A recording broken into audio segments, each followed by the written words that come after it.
Hey, what up YouTube? How's everybody doing? I thought I'd just talk to you today about a little bit about printing. I really enjoy making prints of my photographs. They kind of feel more real when I've done some prints of the various cameras that I've owned. And I'll show you some of those now. Some of them are just for fun, testing the printer and stuff like that. Testing various editing styles in some of the software I've tried, and yeah, it's a lot of fun. There's something about prints that make your picture more real, and they're just really quite enjoyable. They do take on, this is on a really nice matte paper, this one.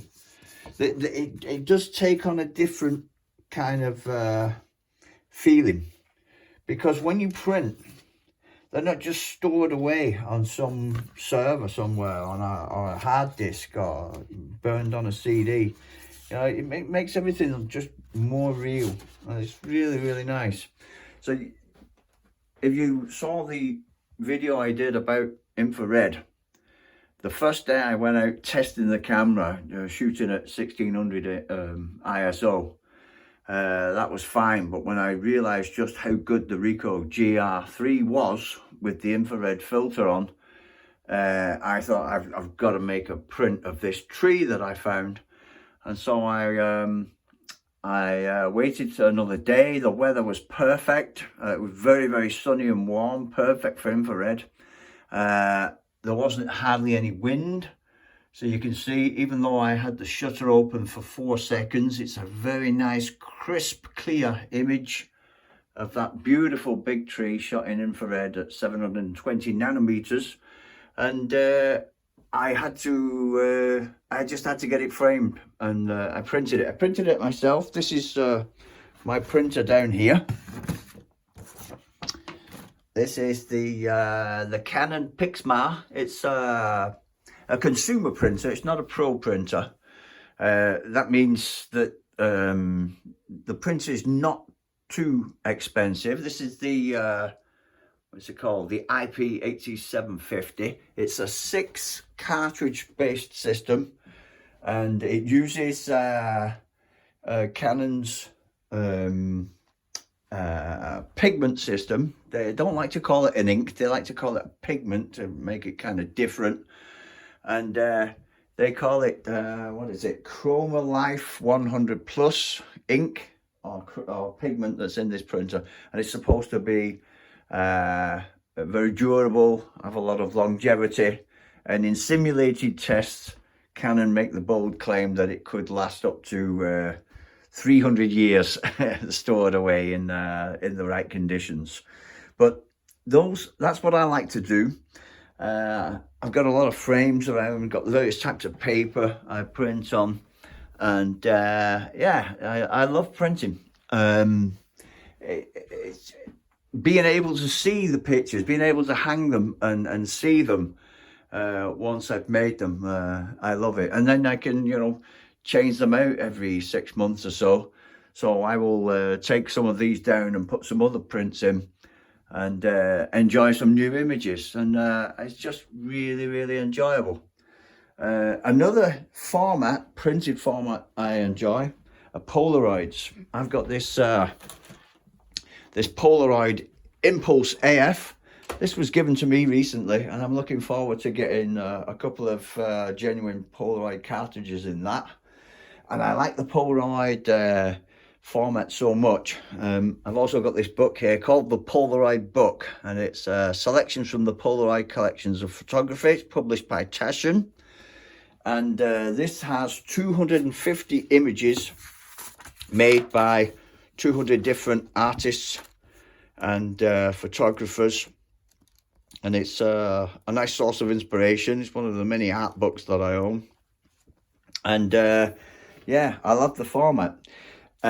These are nice framed images with a nice border, are very nice on good paper and stuff like that.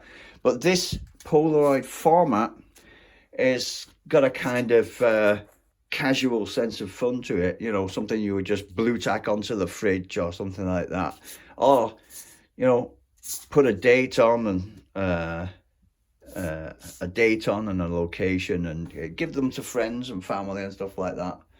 Now, you would be forgiven for thinking that this image here is a Polaroid, but it's not. It's a fake Polaroid, and that was actually printed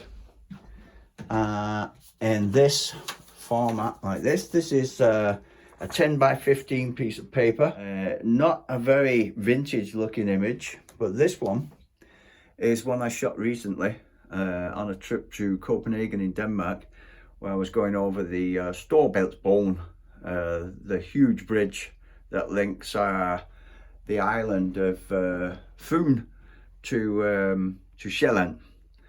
And for the last month I've been shooting with the Ricoh GR3X, and I've had it in the 1:1 square format, a proper crop, not just something I've cropped in later, but a proper crop. And I've been shooting with the retro style, not my own Leica look, and not my own monochrome settings, but I just switched over to the retro style in the image control filters there. And I've been shooting in that. I think I increased the saturation just a little bit, but I wanted to get this old school retro style and in the square Polaroid look to make some nice retro style images. And so that's what I've been doing. Now, to get these things framed up like this and printed, I've been using Darktable on the computer, and I'll show you all that in an upcoming video. I recently got a paper cutter, so I can just make them all very consistent in the size, framing and stuff like that. But I'm really looking forward to looking at the GR3X images when I print some more of those. But yeah, this style, the old Polaroid look, you know, hung at an angle, they're just beautiful. So that's it for today. Just a quick video. Get printing your work if you can, because it does add an extra dimension to your photos, and it is very enjoyable. They make great presents for people, for friends and family. And yeah, this printer, I can recommend it, although inks are very expensive. I know that. Not as expensive as Polaroid film, but inks are very expensive. And Canon and these bastards, Epson and stuff like that, they really, they're really kind of taking the piss with the price of inks. But what are you going to do? It will probably cost more to have them printed, especially in your own specifications like this. The paper's not bad actually. I'm using GP 501 paper and original Canon inks. That's an important part, because you're getting those guarantees from the Chroma Life 100 ink or pigment, that it will be long lasting, and yeah, hopefully it will. They won't fade quickly on the wall. I don't think they will, but I don't trust compatible inks. So that's it for today. That's it for me. I will show you how to print from Darktable. I was really surprised how easy it was, because I've found in the past that Darktable is free. It's a fantastic free competitor to Lightroom and Capture One, but it is a pretty intimidating piece of software. But actually, when you get in and look at the printer settings, it's really very easy. So more on that in another video, and I'll talk to you soon. Peace out. Have a great day. That's it. Bye.